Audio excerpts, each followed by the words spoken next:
Olá, graças e paz a todos. Eu sou Jorge Alves. Estamos vindo para mais um encontro da nossa síntese da nossa escola bíblica. Esse é um material que eu tenho preparado para a nossa escola bíblica em nossa comunidade, um material de auxílio, complementar às aulas que estamos tendo aos sábados pelas manhãs. Chegamos na quinta aula, nessa semana, cujo tema é o testemunho, na lição número 5. O que é o testemunho? O que é testemunhar? É isso que nós vamos ver hoje. Quando falamos de testemunho, a primeira coisa que vem à mente de muitos de nós é um tribunal. É no tribunal que está o juiz, o advogado e as testemunhas. Mas testemunho, na verdade, é um termo que designa alguém que participou de um acontecimento e sente a necessidade de contar o que viu, ou por força de lei é obrigado a testemunhar o que viu e o que se sabe. E nós cristãos, o que nós temos para contar? O que nós temos para testemunhar? Nós temos participado de um evento único, de extrema importância, de fundamental importância, ou de total importância, melhor dizendo. Nós fomos alcançados pela graça de Jesus. Nós somos testemunhas da obra de Jesus em nós. Os apóstolos, os discípulos de Jesus, eram testemunhas da sua ressurreição. Nós somos testemunhas dessa experiência de vida nova que ele produziu em nossa vida após termos tido um encontro com ele. Quando a gente lê o Evangelho de João, no capítulo 9, do 24 ao 33, nós vemos ali a cura de um homem cego de nascença. E por terem medo dos fariseus, certamente todos tiveram medo de declarar que o homem tinha sido curado por Jesus. Principalmente até porque a cura ela aconteceu num dia de sábado. Mas o homem que havia sido curado, ele confrontou os fariseus, pois ele tinha algo a dizer, e ele declarou abertamente dizendo assim: "Uma coisa eu sei, eu era cego e agora vejo." Ou seja, ele se tornou uma testemunha daquilo que Jesus havia operado nele, ou seja, ele se tornou uma testemunha da cura, da restauração da sua vista. Bom, nós precisamos testemunhar sempre que nós tivermos oportunidade, porque há muitas pessoas carentes de Jesus, pessoas para quem a graça e o amor de Deus são algo muito distantes, inoperantes e para muitos ainda, por incrível que pareça, desconhecidos. Em função disso, o nosso testemunho é vital, pois o nosso testemunho é o meio que Deus usa para alcançar outras pessoas com o Evangelho. No testemunho está incluído não apenas o que podemos dizer acerca de Jesus, mas também o nosso modo de viver e de agir. Quem se encontra com Jesus sente-se amado, e quem se encontra com Jesus também passa a amar o seu próximo. E quem ama, cuida, certo? Então, do momento em diante em que recebemos a Cristo como o nosso Salvador, a partir do momento que nós temos um encontro com Deus, sobre nós surge uma grande necessidade, uma grande responsabilidade de vivermos em Cristo, de transmitirmos a Jesus para os outros.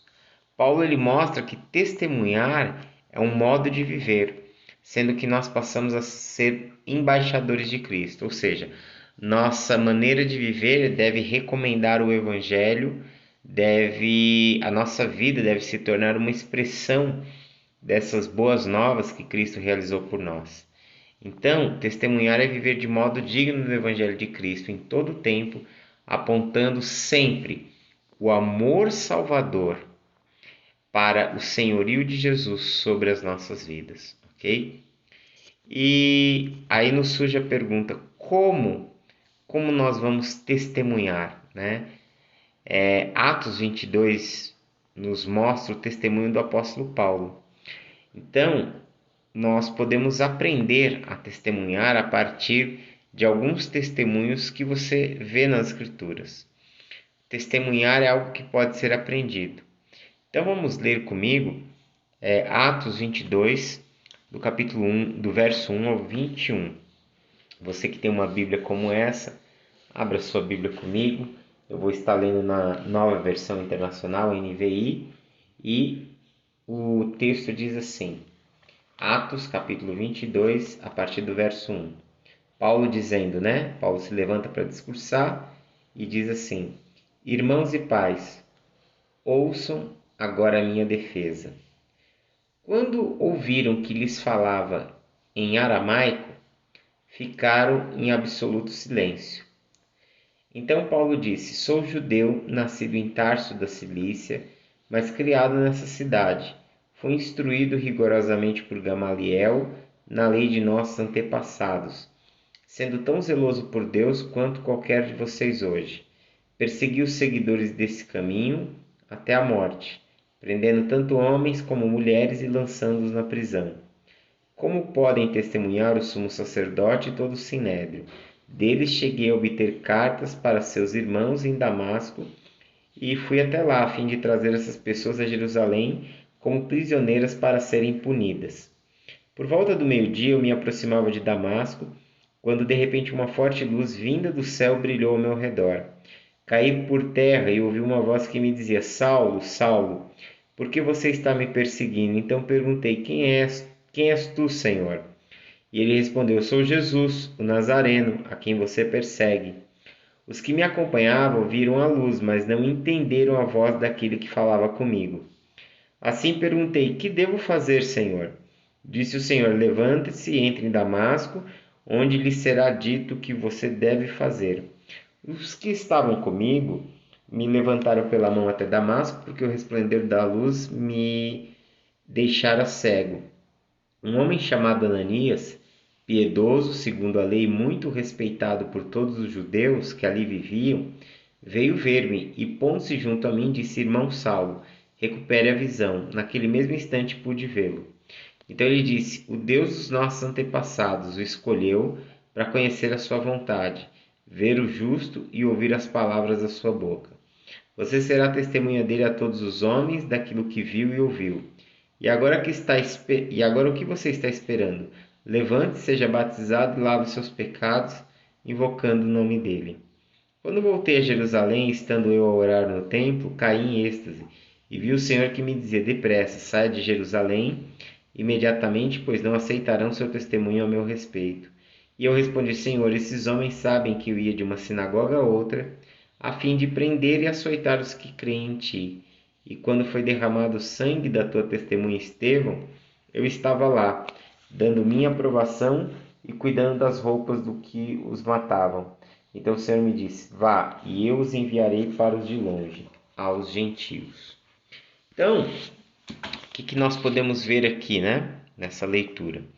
Nesse texto você encontra Paulo preso pela guarda romana na cidade de Jerusalém, acusado de ser um agitador e criador de tumulto. E em plena escadaria da fortaleza ele dá o seu testemunho.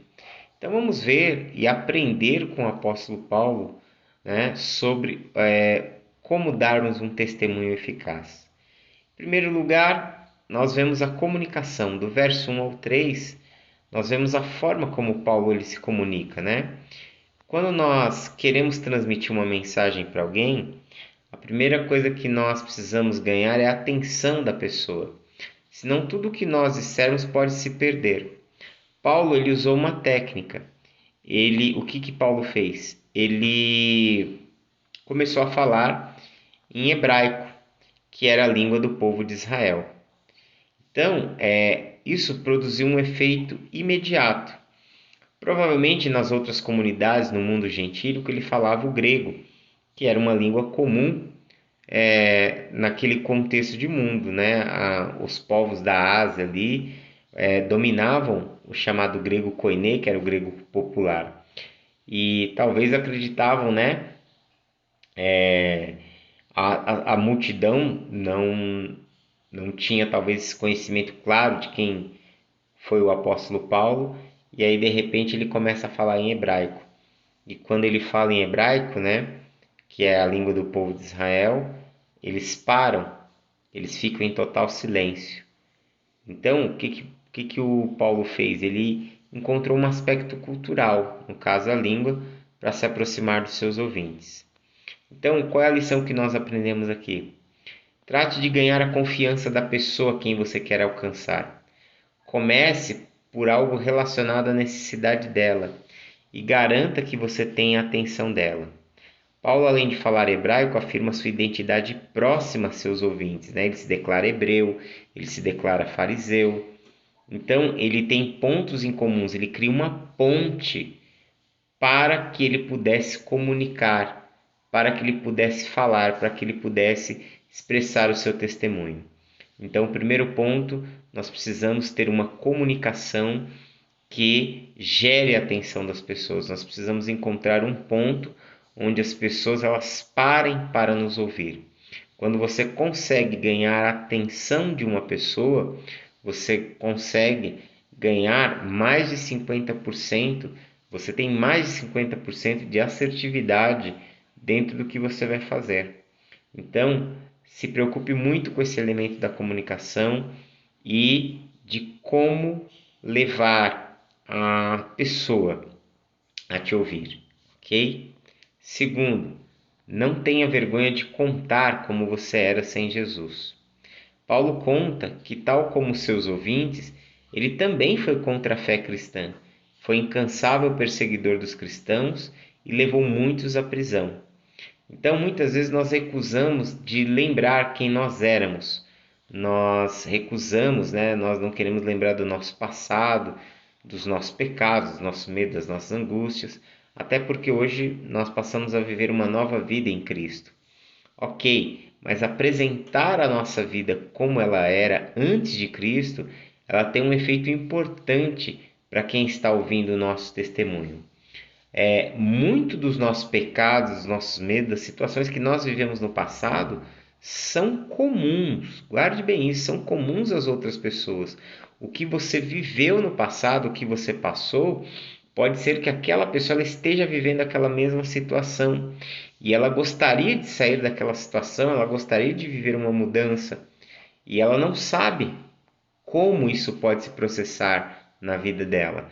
E você, ao contar o que Deus fez, como era o seu passado, a situação que você vivia, e a partir de então você falar daquilo que Cristo realizou em sua vida, é um ponto muito forte para que aquela pessoa não só ela te ouça, mas ela compreenda que diante da situação que ela está vivendo, pode haver uma mudança, que Deus tem o poder de mudar aquela situação.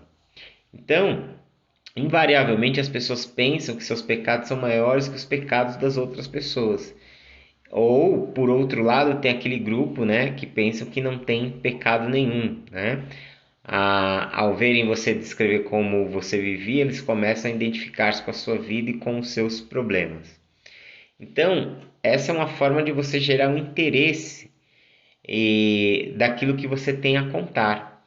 Logicamente, não há necessidade de você expor a sua vida de forma pormenorizada, de forma detalhada.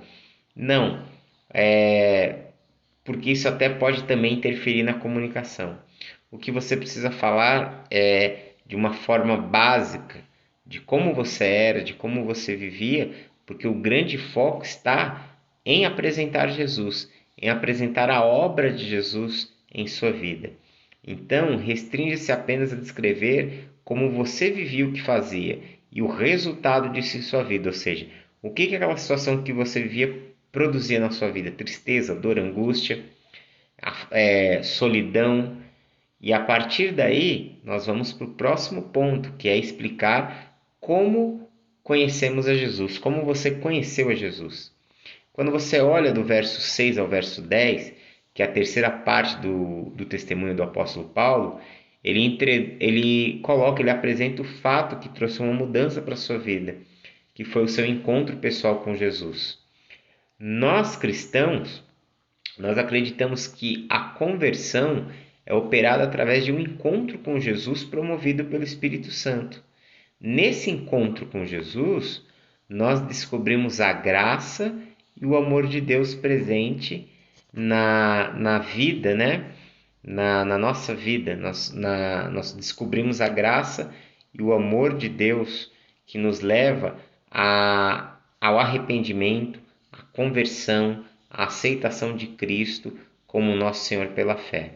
Então, assim como o apóstolo Paulo descreve passo a passo esse encontro, você deve também descrever como foi a sua experiência de conversão.